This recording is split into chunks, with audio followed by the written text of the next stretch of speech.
Hello नमस्ते। ମୁଁ कैलाश लेंगा ଆପଣ ଏବଂ ଆପଣଙ୍କର ସୁନ୍ଦର ପରିବାରକୁ ଦୀପାବଳିର ବହୁତ ବହୁତ शुभेच्छा ଏବଂ ଅଭିନନ୍ଦନ।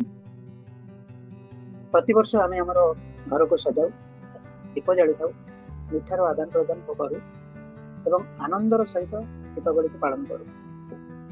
ଦୀପାବଳି ପ୍ରକୃତରେ ଆମକୁ କ'ଣ ଶିଖାଏ ଆପଣ କେବେ ଭାବିଛନ୍ତି?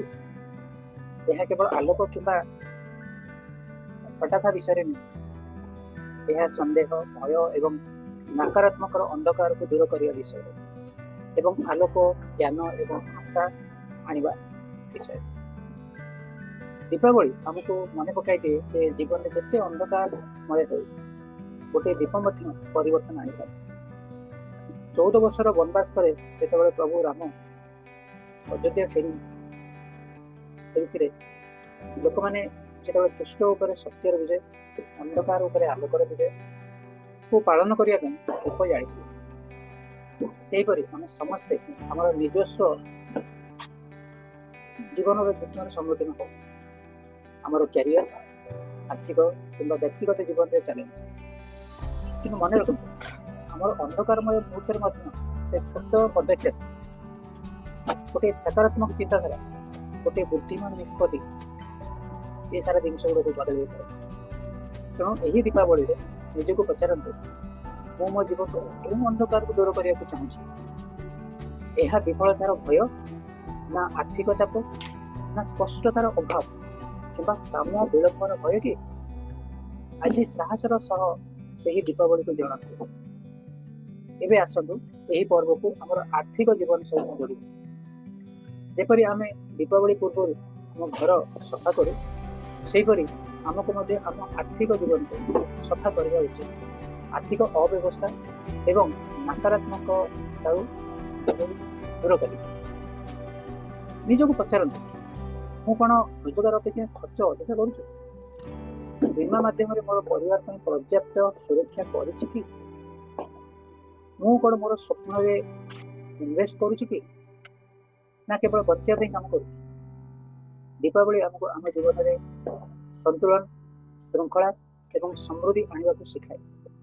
ତେଣୁ ଯେପରି ଆପଣ ଆପଣଙ୍କ ଘରେ ଦୀପ ଜାଳିବେ, ସେହିପରି ଆପଣଙ୍କ ଜୀବନରେ ମଧ୍ୟ ଆର୍ଥିକ ଦୀପ ଜାଳିବେ। ଆଜିଠାରୁ ଆପଣ ସଞ୍ଚୟ ଆରମ୍ଭ କରନ୍ତୁ, ଇନଭେଷ୍ଟ ଆରମ୍ଭ କରନ୍ତୁ ଏବଂ ଆପଣଙ୍କ ପରିବାରର ଭବିଷ୍ୟତକୁ ସୁରକ୍ଷା ଦେବା ଆରମ୍ଭ କରନ୍ତୁ। କାରଣ ପ୍ରକୃତ ଉତ୍ସବ କେବଳ ନୂତନ ପୋଷାକ ପିନ୍ଧିବା ନୁହେଁ, ଏହା ମାନସିକ ଶାନ୍ତି ହାସଲ କରିବା। ଏବେ ଏହା ଦେଖୁଥିବା ମୋର ସମସ୍ତ ସହକର୍ମୀ, ଫାଇନାନ୍ସିଆଲ ଏକ୍ସପର୍ଟସ ଆଣ୍ଡ ଲିଡର୍ସ ମାନଙ୍କୁ ମୁଁ କହିବାକୁ ଚାହୁଁଛି ଯେ ଆପଣ ସମାଜରେ ହେଉଛନ୍ତି ଜଣେ ଜଣେ ଆଲୋକ ବାହକ। ଆପଣ ହଜାର ହଜାର ପରିବାର ପାଇଁ ଆର୍ଥିକ ସଚେତନତା ଏବଂ ସୁରକ୍ଷା ହୁଅନ୍ତୁ।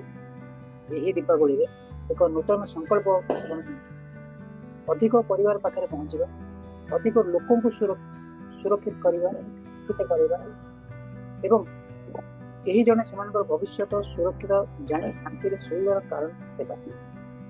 ମନେ ରଖନ୍ତୁ, ଆପଣ ବିକ୍ରୟ କରୁଥିବା ପ୍ରତ୍ୟେକ ପଲିସି, ଆପଣ ବ୍ୟାଖ୍ୟା କରୁଥିବା ପ୍ରତ୍ୟେକ ଯୋଜନା ଏକ କାରବାର ନୁହେଁ, ବିଜନେସ୍ ନୁହେଁ, ଏହା ତାହାରି ଜୀବନରେ ଏକ ପରିବର୍ତ୍ତନ।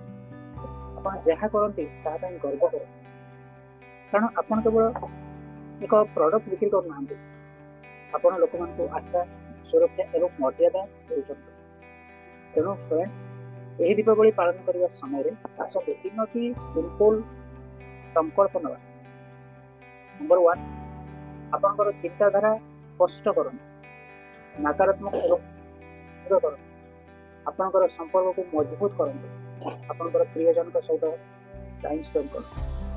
ଆପଣଙ୍କର ଆର୍ଥିକ ଫାଇନାନ୍ସିଆଲ ସଶକ୍ତ କରନ୍ତୁ, ଆପଣଙ୍କର ଟଙ୍କାକୁ ନିୟନ୍ତ୍ରଣ କରନ୍ତୁ ଏବଂ ଆପଣଙ୍କର ଭବିଷ୍ୟତକୁ ସୁରକ୍ଷିତ କରନ୍ତୁ।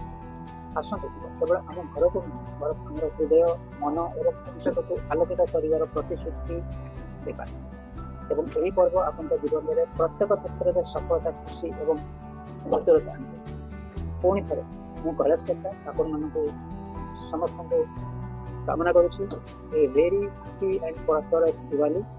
Keep shining, keep growing and keep spreading lights wherever you go. Thank you.